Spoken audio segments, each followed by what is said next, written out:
માંગરોળમાં ઈદને લઈને પોલીસ સતર્ક, શહેરભરમાં ફૂટ પેટ્રોલિંગ, સુરક્ષા વ્યવસ્થા કડાકા। માંગરોળ ખાતે આવનારા ઈદના પાવન તહેવારને ધ્યાનમાં રાખી પોલીસ તંત્ર દ્વારા સુસ્ત વ્યવસ્થા વધુ કડક બનાવવામાં આવી છે। શહેરના મુખ્ય માર્ગો અને સંવેદનશીલ વિસ્તારોમાં પોલીસ અધિકારીઓની હાજરીમાં ફૂટ પેટ્રોલિંગ હાથ ધરવામાં આવ્યું હતું। પ્રજાની સુરક્ષા અને કાયદો વ્યવસ્થા જળવાઈ રહે તે માટે વિવિધ સ્થળોએ વિશેષ ચેકિંગ અને નિરીક્ષણ પણ કરવામાં આવ્યું। જિલ્લા સ્તરના અધિકારીઓ અને માર્ગદર્શન હેઠળ Mangrol DYSP, Mangrol marine PSI તેમજ પીએસઆઈ કચ્છા અને ચાવડાની સ્થાનિક ટીમ દ્વારા જનકસિંહ સિસોદિયા સહિત પોલીસ કર્મચારીઓએ કામગીરી સંભાળી હતી। આ ઉપરાંત એસઆરપી જવાનો તથા હોમગાર્ડના સહયોગથી શહેરના મુખ્ય વિસ્તારોમાં, મુખ્ય બજારોમાં ફૂટ પેટ્રોલિંગ હાથ ધરવામાં આવ્યું હતું।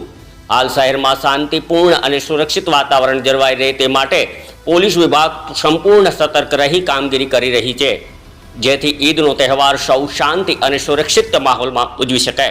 Bureau report, Nitin Parmar, Junagadh Mangrol.